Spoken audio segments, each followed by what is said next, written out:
Dying Light tuvo un lanzamiento en Nintendo Switch bastante admirable, se podría decir, llegando a funcionar sorprendentemente bien en dicha plataforma, y de forma completamente nativa además. El juego se mueve a 30 FPS, tanto a 720p como 1080p, lo cual lo convierte en un auténtico, pero también milagroso port, y se siente realmente fiel a la versión original, con todos los DLC y controles de movimiento agregados, lo que lo convierte, en mi opinión, en la experiencia portátil definitiva de Dying Light.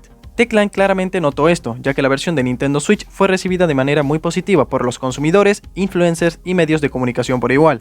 Pero luego llegó la versión en la nube de Dying Light 2, y honestamente no resultó ser lo mismo.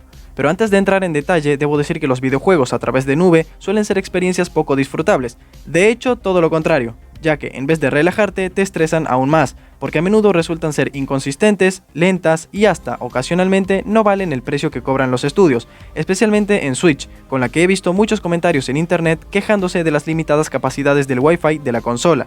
Lamentablemente no puedo darles mi opinión al respecto porque no tengo una Nintendo Switch, pero digamos que mayormente ese suele ser el problema de los usuarios. Para un juego tremendamente exigente en cuanto a recursos, como lo es Dying Light 2, habría sido una experiencia verdaderamente pastosa si se jugara sin una conexión Ethernet obligada. Entonces tiene sentido que la versión Cloud para Dying Light 2 haya sido retirada de la eShop. Y es que Techland tampoco es un estudio gigantesco, así que es fácil llegar a la conclusión de que poner en marcha servidores para un lanzamiento único en la nube de un título inmenso como lo es Dying Light 2, además en una consola híbrida, no era muy factible desde el punto de vista técnico o incluso financiero.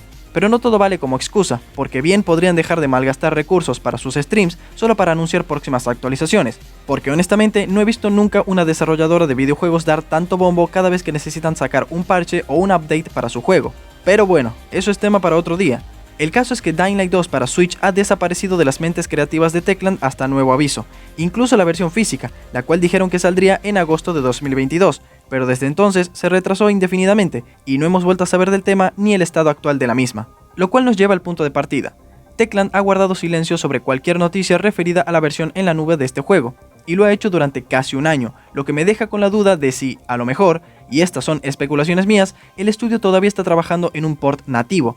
Y sí, sé que estoy siendo abusivamente optimista, pero viendo que Techland tardó 6 años en crear un port estable del primer Dying Light, encontrando formas de retocarlo y optimizarlo lo mejor posible, de manera que la experiencia no fuera un lastre, y todo eso en una consola de la generación pasada, mínimamente puedo darles espacio y tiempo razonables para ver si son capaces de conseguir lo mismo con la secuela. Porque hay que tener en cuenta que Dying Light 2 es mucho más complejo a nivel técnico. Ambos títulos se ejecutan en motores desarrollados por Techland, Dying Light 1 en Chrome Engine 6 y Dying Light 2 en su versión posterior, que luego rebautizaron como CyEngine. Por esta misma razón, creo ligeramente que ahora mismo, Techland, mientras continúa actualizando y corrigiendo el producto en las versiones actuales y sacando más contenido, está trabajando en paralelo en la versión física de Dying Light 2 para Switch, o al menos en potenciar la experiencia en la nube para que se asemeje lo más posible a lo que consiguieron con el primer juego. Pero aún así va a llevar mucho tiempo, simplemente porque Dying Light 2 se estrenó en Steam Deck, una portátil con más prestaciones que Nintendo Switch, y en donde el juego tuvo un mejor recibimiento.